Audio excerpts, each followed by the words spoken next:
সুপ্রিয় শিক্ষার্থীবৃন্দ, আজকে আমি নবম দশম শ্রেণীর একটি অত্যন্ত মজার একটি বিষয় ট্যাগ কোয়েশ্চেন নিয়ে হাজির হয়েছি। আজকে আমরা ট্যাগ কোয়েশ্চেন নিয়ে আলোচনা করব। তো ট্যাগ কোয়েশ্চেন দেখো, এটি একটি ফ্রেজ আকারে আছে। ট্যাগ কোয়েশ্চেন এখানে বোঝাই যাচ্ছে যে টপিকসটি আলোচনা করব এটা মূলত এক ধরনের প্রশ্ন। ঠিক আছে, এটি মূলত এক ধরনের প্রশ্ন। ট্যাগ কোয়েশ্চেনকে অনেকে কোয়েশ্চেন ট্যাগও বলে। তো এটি দুইটি নাম। আমরা যে টপিকসটি এখন আলোচনা করব এটি দুটি নাম, একটি হচ্ছে ট্যাগ কোয়েশ্চেন অথবা এটাকে আমরা কোয়েশ্চেন ট্যাগও বলতে পারি। যা হোক, ট্যাগ কোয়েশ্চেন মূলত আসলে কি? ট্যাগ কোয়েশ্চেন, ট্যাগ কথার অর্থ হচ্ছে ক্ষুদ্র, কোনো কিছু যেটি কোনো কিছুর সাথে যুক্ত থাকে। ঠিক আছে, আর ট্যাগ কোয়েশ্চেন বলতে মূলত আমরা কি বুঝি? ট্যাগ কোয়েশ্চেন বলতে মূলত এমন এক ধরনের কোয়েশ্চেন বোঝায়, ছোট কোয়েশ্চেন যেটা কোনো সেন্টেন্সের শেষে যুক্ত থাকবে। ঠিক আছে, তাহলে কি বললাম? ট্যাগ কোয়েশ্চেন বলতে আমরা কি বুঝবো? ট্যাগ কোয়েশ্চেন বলতে আমরা এমন ছোট প্রশ্নকে বোঝাবো যেটা কি হবে, যেটা কোনো সেন্টেন্সের শেষে যুক্ত থাকবে। এখন tag question, why do we use tag question? এখন আমরা জানবো যে ট্যাগ কোয়েশ্চেন আমরা কেন ইউজ করি। ট্যাগ কোয়েশ্চেন জাস্ট ব্যবহার হয় to ask for confirmation about something from someone. কারো কাছ থেকে কোনো বিষয়ে কনফার্মেশন বা নিশ্চয়তা পাওয়ার জন্য কোনো বিষয়ে মূলত ট্যাগ কোয়েশ্চেন ব্যবহার করা হয়। তাহলে মনে রাখতে হবে, tag question is one type of small question sentence, এক ধরনের প্রশ্নবোধক বাক্য, ছোট, which attach to the end of a sentence, যেটি কোনো সেন্টেন্সের শেষে যুক্ত হয়। এখন ট্যাগ কোয়েশ্চেন কোন ধরনের সেন্টেন্সে যুক্ত হয় সেটা আমরা জানবো, যে ট্যাগ কোয়েশ্চেন কোন ধরনের সেন্টেন্স। ট্যাগ কোয়েশ্চেন মূলত অ্যাফার্মেটিভ এবং নেগেটিভ সেন্টেন্সের শেষে যুক্ত থাকে। ট্যাগ কোয়েশ্চেন কিন্তু কখনো ইন্টারগেটিভ সেন্টেন্সের সাথে যুক্ত থাকবে না। ঠিক আছে, আচ্ছা, তাহলে আমরা এখন মেইন আলোচনায় চলে যাই। ট্যাগ কোয়েশ্চেন করতে হলে তোমাকে কিন্তু আগে ট্যাগ কোয়েশ্চেনের গঠন জানতে হবে, যে ট্যাগ কোয়েশ্চেনের গঠনটা কি। যদি তুমি ট্যাগ কোয়েশ্চেনের গঠন জানো তাহলে ট্যাগ কোয়েশ্চেন ইজিলি গঠন করতে পারবে। তো আমরা একটু দেখি ট্যাগ কোয়েশ্চেনের গঠন। প্রথমে আমরা একটু গঠন প্রণালী লিখে নেই। গঠন প্রণালী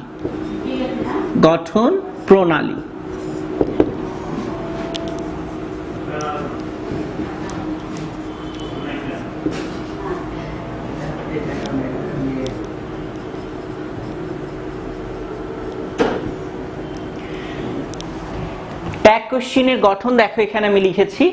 ট্যাগ কোয়েশ্চেনের গঠন কি? অক্সিলারি ভার্ব আর হচ্ছে সাবজেক্ট, এবং and the subject must be in pronoun form in the tag question. Tag কোয়েশ্চেনে অবশ্যই সাবজেক্ট প্রোনাউন ফর্মে থাকতে হবে। দেখো, তাহলে আমাদের ট্যাগ কোয়েশ্চেন গঠন করতে কি কি লাগবে? ট্যাগ কোয়েশ্চেন গঠন করতে আমাদের অক্সিলারি ভার্ব লাগবে, একটা অক্সিলারি ভার্ব নিতে হবে আমাদের, আর কি নিতে হবে? সাবজেক্ট নিতে হবে, এবং সাবজেক্টটা অবশ্যই প্রোনাউন ফর্মে হতে হবে। ঠিক আছে, আচ্ছা, আমরা একটা উদাহরণ দেই, উদাহরণ দেখলেই বোঝা যাবে। Saqib is a player.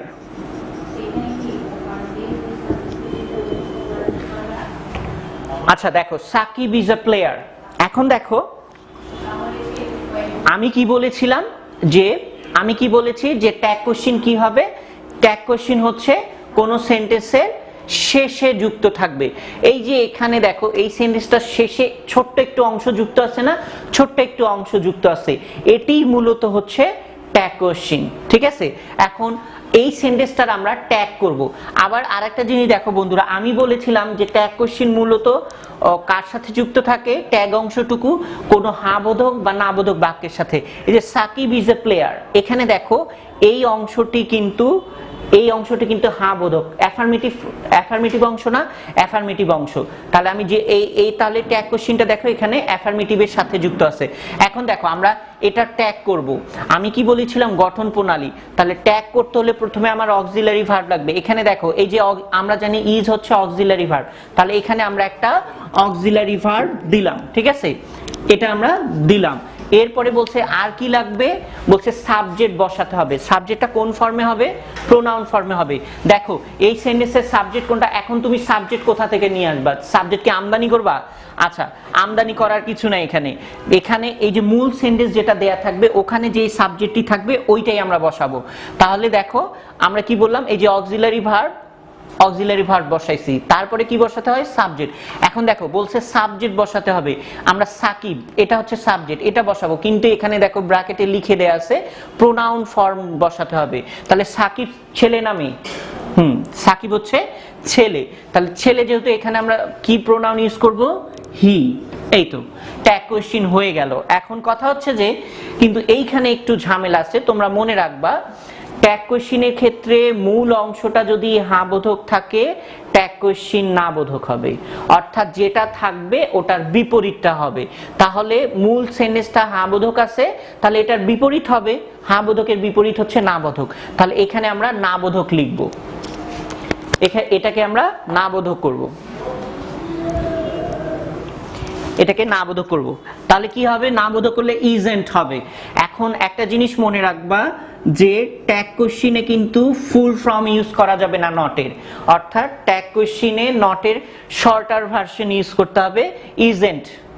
এখানে তুমি ও এন ও টি লিখবে ফুল ফর্ম, সেটা হবে না, ট্যাগ কোশ্চিনে শর্ট ফর্ম ইউজ করতে হবে। তাহলে লিখলাম আমরা এখানে শর্ট ফর্ম, লিখার পরে তারপরে যেটা এইটু। এখন এই সেন্টেন্সটাই যদি আমরা একটু অন্যরকম করে দেই, এরকম যদি থাকে, দেখো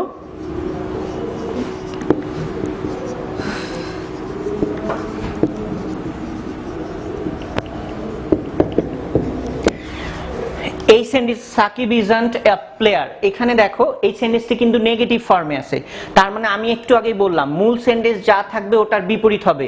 এখানে অ্যাফার্মেটিভ ছিল, এটা আমরা নেগেটিভ করেছি, এখানে নেগেটিভ ফর্মে আছে, তাহলে অ্যাফার্মেটিভ হবে। তাহলে এখানে কি হবে, এখানে আর নট বসানোর কোনো ঝামেলা নেই, ইজ হি। আচ্ছা, আশা করি বুঝতে পারছো। তো তাহলে দেখো ট্যাগ কোশ্চিন করার মেইন বিষয়টি, তোমার যেটা গঠনটি মনে রাখতে হবে সেটা হচ্ছে ট্যাগ কোশ্চিন গঠন করতে হলে তোমাকে প্রথমে অক্সিলারি ভার্ব লিখতে হবে, তারপরে সাবজেক্ট লিখতে হবে, এবং মূল সেন্টেন্সটি খেয়াল রাখতে হবে। মূল সেন্টেন্সটি যদি হ্যাঁ বোধক থাকে তাহলে ট্যাগ কোশ্চিনে না বোধক লিখবে, আবার মূল সেন্টেন্সটি যদি না বোধক থাকে তাহলে ট্যাগ কোশ্চিনটি হ্যাঁ বোধক হবে। এখন আমরা এগুলো হচ্ছে ট্যাগ কোশ্চেনের বেসিক কিছু রুলস, ঠিক আছে, একদম বেসিক যেগুলো ধারণা সেগুলো। এখন কিছু এক্সেপশনালও নিয়ম আছে, আমরা এখন সেগুলো জানবো।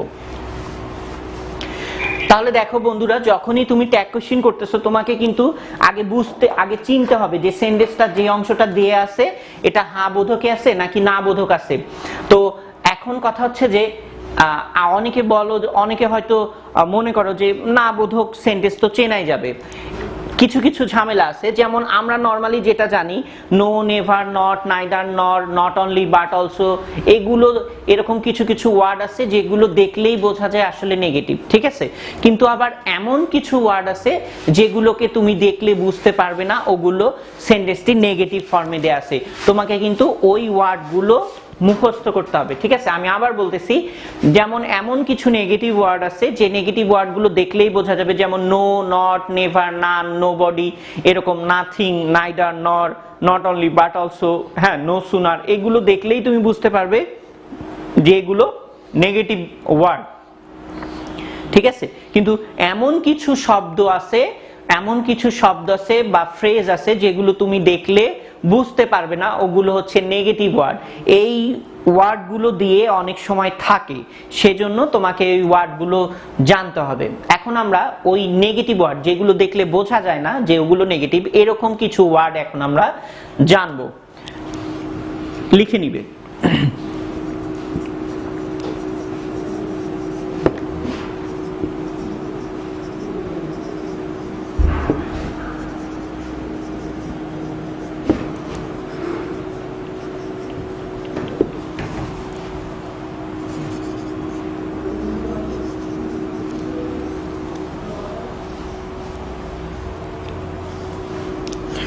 Hardly, scarcely, rarely, barely, seldom, little, few. Hardly, scarcely, rarely, barely, seldom, little, few. দেখো বন্ধুরা, এই ওয়ার্ডটি, এই যে এখানে আমি যে ওয়ার্ডগুলো লিখে দিছি, এই ওয়ার্ডগুলো দেখে বোঝার উপায় নাই, কোনোটার সামনে নো, নট, নেভার এরকম কিছুই নেই। এই ওয়ার্ডগুলো দেখে কিন্তু বোঝার উপায় নেই আসলে এগুলো নেগেটিভ ওয়ার্ড। বোঝার উপায় আছে? বোঝার উপায় নাই। তাহলে এই শব্দগুলো থেকে খুব সাবধান থাকতে হবে। এই শব্দগুলো কিন্তু নেগেটিভ ওয়ার্ড, ঠিক আছে? এই শব্দগুলো হচ্ছে নেগেটিভ ওয়ার্ড, এগুলো থেকে খুব সাবধান থাকতে হবে। তাহলে এই শব্দগুলো যদি কোনো সেন্টেন্সে থাকে আমরা কিভাবে ট্যাগ করব? তাহলে আমরা একটা উদাহরণ দিয়ে দেই। Example, he seldom comes to school late. He seldom comes to school late. দেখো বন্ধুরা, এখানে কিন্তু সেলডম আছে, তার মানে এই সেন্টেন্সটা কোন ফর্মে আছে? এই সেন্টেন্সটা অবভিয়াসলি নেগেটিভ ফর্মে আছে। এই সেন্টেন্সটি অবভিয়াসলি নেগেটিভ ফর্মে আছে। তাহলে এটা ট্যাগ করতে হলে আমাদেরকে কি করতে হবে? অ্যাফার্মেটিভ ফর্মে করতে হবে। এখন দেখো, আমাদের ট্যাগ কোশ্চেনে বলছে অক্সিলারি ভার্ব লাগবে, ঠিক আছে? অক্সিলারি ভার্ব লিখবো। প্রেজেন্ট, এটা কোন টেন্সে আছে? Present indefinite. আচ্ছা বন্ধুরা বলো তো, প্রেজেন্ট ইনডিফিনিট টেন্সের অক্সিলারি ভার্ব কি লাগে? ডু বা ডাজ। তাহলে এখানে আমরা অক্সিলারি ভার্ব কি করব? ডু বা ডাজ আগে লিখে রাখি। দুইটা তো একসাথে বসানো যাবে না, যাবে? যাবে না। আচ্ছা, সাবজেক্ট কি আছে? Third person singular. তাহলে আমরা এখানে অবশ্যই কি লিখবো? ডাজ লিখবো, যেহেতু থার্ড পারসন সিঙ্গুলারের সাথে কি হয়? ডাজ হয়। লিখলাম, লেখার পরে এরপরে তাহলে অক্সিলারি ভার্ব ব্যবহার করলাম। এরপরে সাবজেক্ট হচ্ছে হি, তাহলে এখানে কি লিখবো? হি লিখলাম। এই তো। তাহলে দেখো, এই সেলডম থাকার কারণে এই সেন্টেন্সটি নেগেটিভ, আর এই কারণেই এটাকে ট্যাগ করার সময় আমরা কোন ফর্মে করছি? অ্যাফার্মেটিভ ফর্মে করেছি।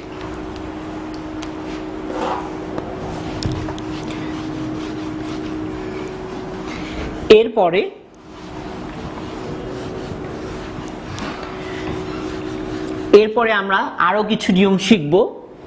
সাবজেক্ট, এই যে দেখো, এই সেন্টেন্সটিতে সাবজেক্ট হি ছিল, আমরা কি করেছি? সাবজেক্ট হি লিখেছি। দ্যাট মিন্স এখানে সাবজেক্ট সিঙ্গুলার ছিল, আমরা কি করেছি? সাবজেক্ট ট্যাগ কোশ্চেনে আমরা সিঙ্গুলারই ব্যবহার করেছি। কিন্তু এমন কিছু সেন্টেন্স রয়েছে বা এমন কিছু সেন্টেন্সের ট্যাগ রয়েছে যে, বা এমন কিছু সাবজেক্ট রয়েছে যেগুলো নরমালি সিঙ্গুলার, কিন্তু ট্যাগ কোশ্চেন করার সময় ওগুলোর পরিবর্তে তোমাকে প্লুরাল ফর্মে লিখতে হবে, ঠিক আছে? আবার বলছি, এমন কিছু সাবজেক্ট রয়েছে যেগুলো মূলত আমরা সিঙ্গুলার হিসেবে ব্যবহার করি, কিন্তু ট্যাগ কোশ্চেন করার সময় ওগুলোকে তোমাকে কি করতে হবে? প্লুরাল ফর্মে ব্যবহার করতে হবে। এখন আমরা সেই রকম কিছু সাবজেক্ট সম্পর্কে আইডিয়া নিব। আচ্ছা, আমি বলছি, যেমন everybody, everyone, somebody, someone, nobody, no one, anybody, anyone, ঠিক আছে? এগুলো যদি কোনো সেন্টেন্সে থাকে তাহলে অবশ্যই এদের পরিবর্তে তোমাকে সাবজেক্ট হিসেবে প্লুরাল ব্যবহার করতে হবে, প্লুরাল সাবজেক্ট ফর্ম ব্যবহার করতে হবে। আর আমরা সবাই জানি, আমি যে প্রোনাউনগুলোর কথা বললাম এইগুলো সবগুলোই থার্ড পারসন। এই সবগুলো কি? Third person. তাহলে তোমরা যদি থার্ড পারসন প্লুরাল ফর্ম, আমরা জানি থার্ড পারসন প্লুরাল ফর্ম আছে একটা, সেটা কি? সেটা হচ্ছে দে। সেটা হচ্ছে দে। আবার বলছি, এভরিবডি, এভরিওয়ান। দেখো, আমি জাস্ট ছন্দ অনুযায়ী বলতেছি। Everybody, everyone, somebody, someone, nobody, no one, anybody, anyone. এই যে এগুলো আছে, এগুলো নরমালি সিঙ্গুলার হিসেবে ব্যবহার হয়, কিন্তু যখন তুমি ট্যাগ করতে যাবে এগুলোর পরিবর্তে তোমাকে দে ব্যবহার করতে হবে। এগুলোর পরিবর্তে কি ব্যবহার করতে হবে? দে বডি, দে ব্যবহার করতে হবে। আচ্ছা, একটা এক্সাম্পল দেই আমি।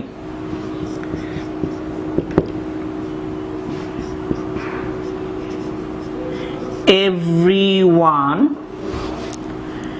desires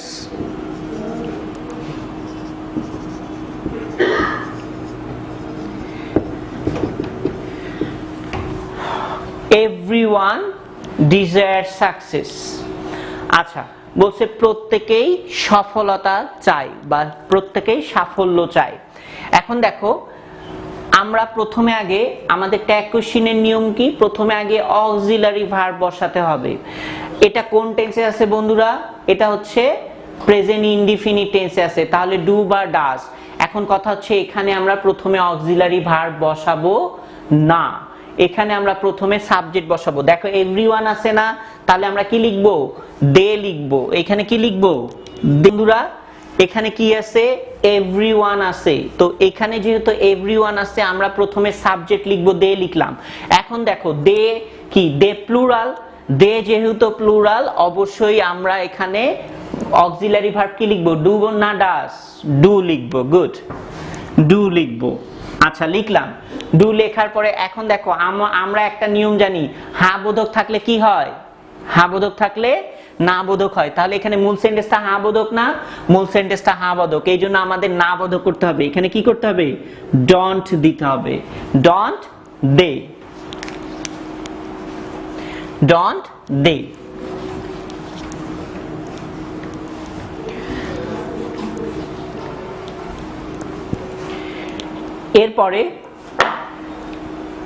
এরপরে আমরা আরেকটি নিয়ম শিখব, সেটি কি? যদি কোনো সেন্টেন্সে something, anything, nothing, something, anything, nothing, everything, কি বললাম? যদি কোনো সেন্টেন্সে সামথিং, এনিথিং, নাথিং, এভরিথিং ইত্যাদি থাকে তাহলে এগুলোর ক্ষেত্রে ইড বসাতে হবে সাবজেক্ট হিসেবে। কি বসাতে হবে? ইড বসাতে হবে। একটা এক্সাম্পল দিয়ে দেখি আমরা। Something is missing. Something is missing. Something is missing. Example, something is missing. দেখো বন্ধুরা, আমি একটু আগে বললাম যদি কোনো সেন্টেন্সে something, anything, something, anything, nothing, everything ইত্যাদি যদি থাকে তাহলে আমরা সেক্ষেত্রে সাবজেক্ট হিসেবে ইড ব্যবহার করব। এখানে আমরা সাবজেক্ট কি ব্যবহার করব? এখানে সাবজেক্ট আমরা ইড ব্যবহার করব। কেন? এখানে আমরা সামথিং আছে, এই জন্য এখানে আমরা ইড ব্যবহার করলাম। এখন বন্ধুরা দেখো, এই সেন্টেন্সটা কি হা বোধক ফর্মে আছে না? এই সেন্টেন্সটা হা বোধক ফর্মে আছে, এই জন্য আমরা এটাকে কোন ফর্মে করব? ট্যাগ কোশ্চেন করার সময় না বোধক। আচ্ছা প্রথমে আগে আমরা অক্সিলারি ভার্ব বসাই। এখানে অক্সিলারি ভার্ব কি আছে? ইজ আছে, তাহলে আমরা অক্সিলারি ভার্ব ইজ লিখলাম। আর যেহেতু এই সেন্টেন্সটি হা বোধক আছে এই জন্য আমরা না বোধক লিখলাম, ইজেন্ট ইট। আচ্ছা কেন আমরা এখানে নট লিখলাম? কারণ এই সেন্টেন্সটি হা বোধক আছে, এই জন্য আমরা এটি না বোধক ফর্মে লিখলাম, ইজেন্ট ইট। তাহলে মনে রাখতে হবে কখন হচ্ছে সাবজেক্ট দে হবে, কখন ইট হবে, এই বিষয়গুলো মাথায় রাখতে হবে। এরপরে আমরা আরো কিছু নিয়ম জানবো, সেটা হচ্ছে যে আরো কিছু নিয়ম কি, যে যদি কোনো সেন্টেন্স হিয়ার বা দেয়ার এবং এরপরে বি ভার্ব যদি থাকে, আমি লিখে দিচ্ছি, যদি কোনো সেন্টেন্সের শুরুতে হিয়ার অথবা দেয়ার প্লাস বি ভার্ব থাকে, অনেক সময় এখানে মডাল ভার্বও থাকতে পারে, ওটা কোনো সমস্যা নাই, তবে মূলত বি ভার্ব থাকবে। যদি কোনো সেন্টেন্স কি দিয়ে শুরু হয়? হিয়ার অথবা দেয়ার প্লাস হচ্ছে বি ভার্ব, এরকম দিয়ে যদি শুরু হয়, মনে রাখতে হবে ওই ধরনের সেন্টেন্সের ট্যাগ কোশ্চেন করতে হলে অবশ্যই সাবজেক্ট হিসেবে হিয়ার অথবা দেয়ার ব্যবহার করতে হবে। আমরা একটা এক্সাম্পল দেখি।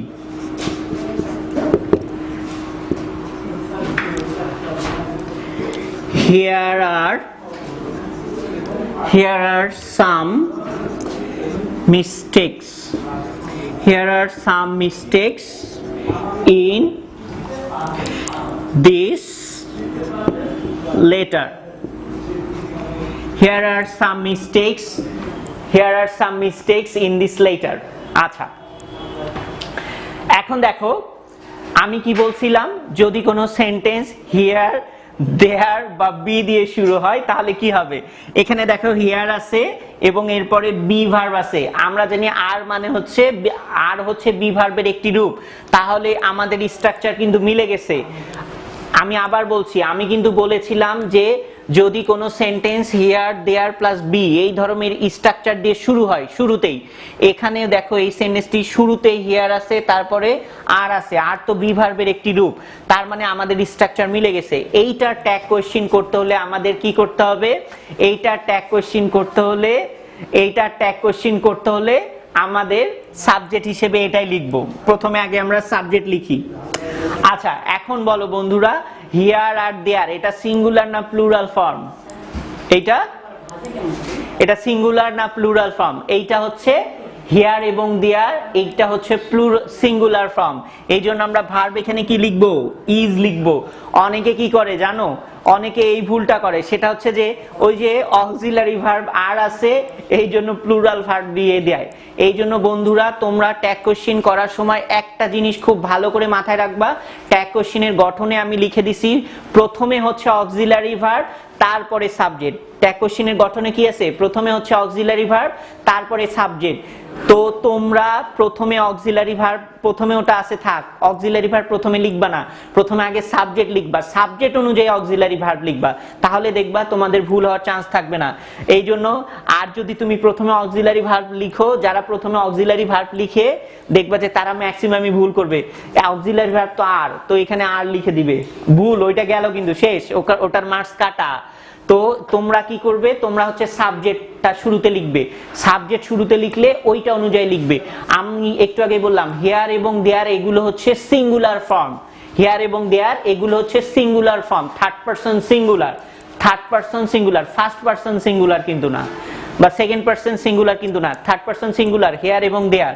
তাহলে আমরা এখানে ভার্ব হিসেবে কি লিখবো, ইজ লিখবো। এখন দেখো বন্ধুরা, এই সেন্টেন্সটা কোন ফর্মে আছে, হ্যাঁ বোধক না না বোধক আছে? এই সেন্টেন্সটা হ্যাঁ বোধক আছে, হ্যাঁ বোধক আছে। আমি বলছিলাম মূল সেন্টেন্সটা যেটা থাকবে ওটার অপোজিট করতে হবে, এটা হ্যাঁ বোধক আছে, এটা তাহলে না বোধক। যদি এটা না বোধক থাকতো, এটা হ্যাঁ বোধক, তাহলে মূল সেন্টেন্সটা যেটা থাকবে ওইটার ঠিক বিপরীতটা করতে হবে। তাহলে হ্যাঁ বোধক আছে, এটাকে আমরা না বোধক করব, এই যে না বোধক করলাম। আর একটা হচ্ছে যে কন্ট্রাকশন ফ্রম ইউজ করতে হবে, ট্যাগ কোশ্চেনে কন্ট্রাকশন ফ্রম ইউজ করতে হয়। এখন অনেকে হয়তো বা কমেন্টে বলবা কেন কন্ট্রাকশন ফ্রম ইউজ করতে হয়, আমি এটা তোমাদেরকে শেখাবো না, কারণ স্টুডেন্টদেরকে সব জানাইতে হয় না, সব জানলে তো তোমরাই টিচার হয়ে যাবে, তোমরাই বস, আমি তাহলে আর কে না, এটা বলবো, সমস্যা নেই। ট্যাগ কোশ্চেনে কেন কন্ট্রাকশন ফ্রম ইউজ করতে হয় শুধু তাই না, তোমরা যত ইংলিশ টপিকস পড়াশোনা করে আসছো এইগুলোর মধ্যে 3টি টপিকস শর্ট ফর্ম ইউজ করতে হয়, অনেকে সেটা করো না। একটা হচ্ছে ট্যাগ কোশ্চেন, ন্যারেশন, ডায়ালগ। কি বললাম, ট্যাগ কোশ্চেন, ন্যারেশন, ডায়ালগ, এই 3টা টপিকসে সবসময় শর্ট ফর্ম ইউজ করতে হয়। অনেকে কি করো, অনেকে ডায়লগে শর্ট ফর্ম ইউজ করো না, এটা স্যাররা তোমাদেরকে ছোট বলে মাফ করে দেয়, কিন্তু এটা কিন্তু অনেক বড় ভুল, ঠিক আছে? আচ্ছা অনেক সময় ছোটরা অনেক ভুল করে, আমরা ছোট বলে মাফ করে দেই, কিন্তু ওইটা কিন্তু তখন ভুলটা আর শুধরে যায় না, ভুলটা ভুলই থাকে, ঠিক আছে? আচ্ছা মাফ করে দিলেই কিন্তু সব ভুল একদম সব পাপ পুণ্যে পরিণত হয় না, মাফ করে দিলেই, ঠিক আছে? এই জিনিসটা মাথায় রাখতে হবে। তো তোমরা ছোট বলে টিচাররা অনেক সময় ওই যে তোমরা লিখায় কিছু কিছু ভুল করো, টিচাররা মাফ করে দেয়, কিন্তু তার মানে ভুলটা শুদ্ধ হয়ে যায়, ওইটা কিন্তু না। আজকে আমরা ট্যাগ কোশ্চেনের অনেকগুলো নিয়ম আলোচনা করেছি। তো আর যে আমি বোঝাতে গিয়ে যে বিষয়গুলো বলেছি ট্যাগ কোশ্চেন, আর একটা বিষয় বলে রাখি, সেটা হচ্ছে যে আমি রুলস আলোচনা করার আগে ট্যাগ কোশ্চেনের কিছু বেসিক ইনফরমেশন তোমাদেরকে জানিয়েছি, যেগুলো পরীক্ষায় হয়তো আসবে না, কিন্তু তোমাদের ওগুলো জানা উচিত। তো যেই নিয়মগুলো আলোচনা করেছি, যে বেসিক ইনফরমেশন দিয়েছি, যত কিছু আলোচনা করেছি সেগুলো তোমরা ভালো করে বুঝে আয়ত্ত করার চেষ্টা করবে। আর একটা বিষয় বলে রাখি, আমি হয়তো বা অনেক ফাস্ট বলেছি, তো তোমাদের যদি সমস্যা হয় ভিডিও শোনার ক্ষেত্রে, যদি এটা তোমাদের তো ওরকম সিস্টেম আছে, পজ করে শুনে নিবে, যেখানে আবার রিপিট শুনতে ইচ্ছে হবে পজ করে শুনে নিবে, শুনে নিয়ে আবার রিস্টার্ট করে আবার শুনবে। তো যা যা বলেছি সব ভালোভাবে আয়ত্ত করবে, বোঝার চেষ্টা করবে, এবং ওই রুলস গুলোর উপর যে গ্যাপস গুলো আছে, ট্যাগ কোশ্চেন গুলো আছে, বাসায় অনেক ভালোভাবে আয়ত্ত করবে, ইনশাল্লাহ দেখবে ট্যাগ কোশ্চেনে কোনো সমস্যা থাকবে না। তবে ট্যাগ কোশ্চেন কিন্তু শেষ হয়নি, আরো অনেক রুলস আছে। তো সবাই ভালো থাকবে, সুস্থ থাকবে, আজকে এ পর্যন্তই, আল্লাহ হাফেজ, আসসালামু আলাইকুম।